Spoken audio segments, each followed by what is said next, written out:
5. In just about 2 hours, the 5 women killed in a crash on I-16 yesterday will be remembered at a vigil at Georgia Southern University. Friends, family, the community, and the nation have been honoring the women since the tragedy yesterday morning through social media. Some places flying flags at half-staff today, and in Washington, D.C., today a moment of silence. Abby Loach of Savannah, Emily Clark of Powder Springs, Morgan Bass of Leesburg, Catherine McKay Pittman of Alpharetta, and Caitlin Badgett of Millen were killed. I ask that a moment of silence be given to these young women and their families and the Eagle Nation. Live at 5, our Dow Kennedy is joining us now live from Georgia Southern. And Dow, what have you heard from people there today?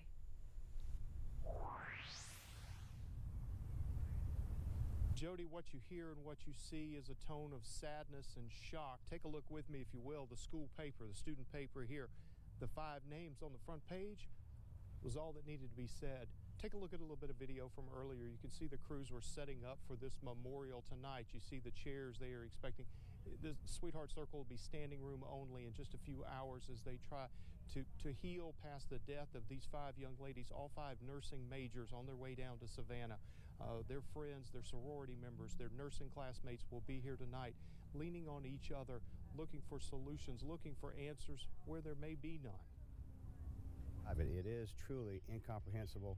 It's unimaginable, and that's part of what we're struggling with. I think is how do you deal with one student, a loss of one student, but especially how do you deal with 5.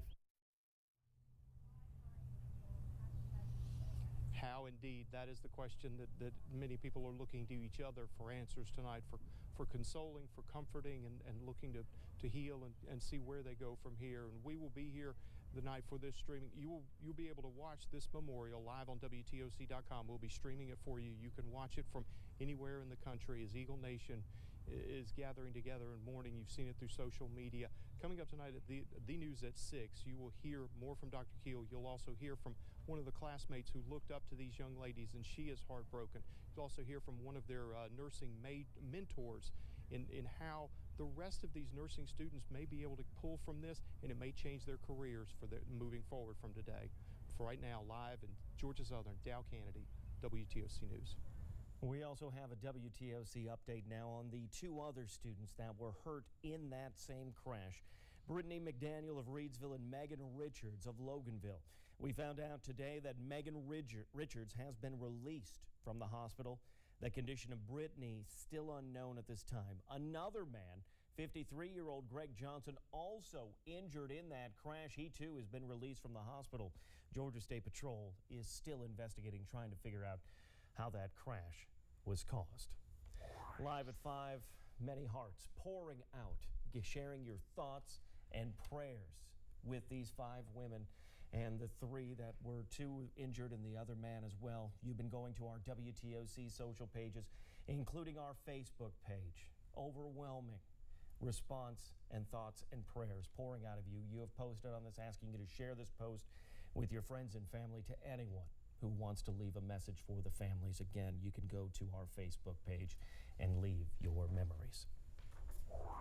Breaking news. This is a WTOC First Alert for you. A man found guilty in a deadly 2013 wreck, and you're going to find we're going to hear what happened in court today. The next time you get in your car and you need to rush somewhere, this case may help you slow down, possibly save your life or someone else's. Trevor Cannon was driving faster than the posted 55-mile-per-hour speed limit on Interstate 516, something that easily enough people have done it, but he lost control of his truck in the rain, hit the median, and crossed into oncoming traffic. Cammie and Stephen Joyner died at the scene. So is 516 to blame, or was Trevor driving recklessly? Our First Alert traffic reporter Jamie Ertl has followed this case from the beginning and was in the courtroom today for that verdict. She's joining us now live from the Chatham County Courthouse. So Jamie, the jury just came in with their verdict. They just came in, Jody, and they could have acquitted, or they could have found him guilty on misdemeanor vehicular homicide or felony vehicular homicide. Let me go back to a word that you used, recklessly. And There was no doubt that Trevor Cannon didn't go out to purposely kill the Joyners, who had just found out that they were pregnant with their second child. But the jury did find him guilty on all 5 counts because they said he made a choice to drive that way. Now, the most serious being the 2 counts, felony vehicular homicide by vehicle. The state closed this morning recalling witnesses who said Trevor was weaving and speeding, 2 out of 4 points that classifies if you are driving recklessly, which ups the charges to felony vehicular homicide. Trevor shook his head while the assistant district attorney disputed his and his witnesses' testimony about the road. If the road did it, there would have been 50 accidents there that day. Not one giant collision.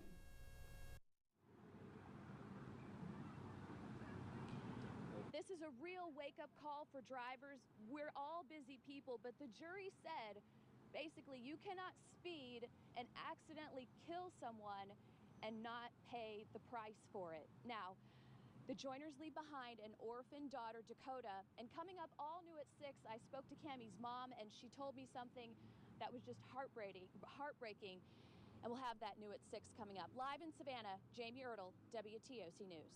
Well, 2 students at the Savannah College of Art and Design have confirmed cases of the chickenpox, and the Chatham County Health Department is investigating several more, but right now, no other confirmed cases of the chickenpox.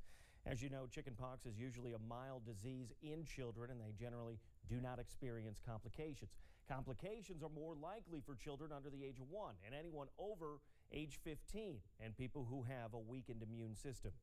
Chickenpox infection in pregnancy can also be very risky to the mother, to the pregnancy, and of course to the newborn. Since 1995, the chickenpox vaccine was added to the child immunization schedule for public school students.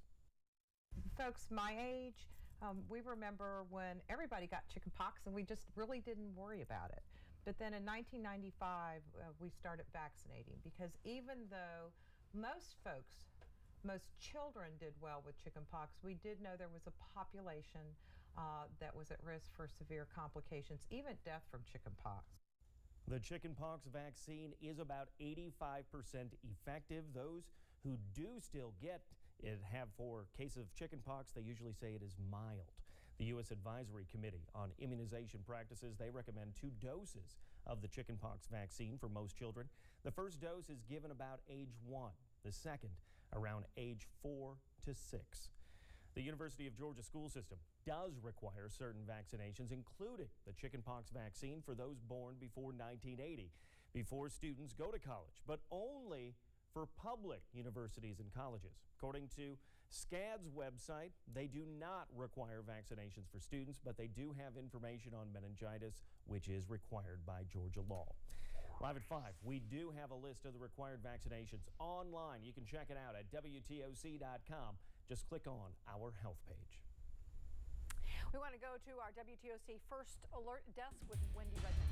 Hey there, Jody. This just in. 2 Savannah men, a Wilmington Island reverend, and a former high school teacher arrested for child porn today. Here are the suspects. 54-year-old Bruce Fair, a reverend at St. Francis of the Islands Episcopal Church, and also 33-year-old Zachary Gibner, a former Bryan County High teacher. Gibner was previously accused of having an inappropriate contact with a student. More on that on WTOC.com's crime page. But the FBI-led Southeast Georgia Child Exploitation Task Force took these 2 into custody today from their Wilmington Island homes on unrelated charges. Investigators say they found the men were downloading child porn on their computers. Tonight, both are in the Effingham County Jail. Back to you. Right now, Bluebell Ice Cream is cleaning warehouses and plants as it deals with a listeria outbreak, which the voluntary recall of all of its products that started this week. The company says it plans to make a limited amount of frozen products and test them thoroughly before putting them back into our stores. So it could be up to 3 weeks before your favorites are back on the shelves. Again, 10 people have gotten sick from the tainted ice cream. Live at 5, another warm, sunny day. Taking that live look from our B&D Burgers downtown Sky Camp. Seeing some of the clouds out there right now.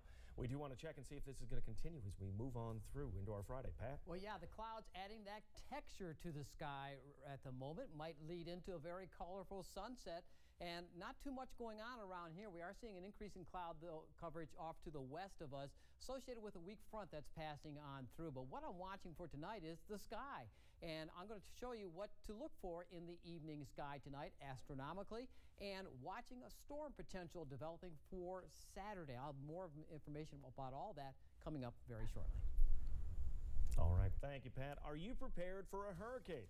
Groups right now in Chatham County are working to make sure your loved ones are safe, just in case. And is there a future for an Apple store in Savannah?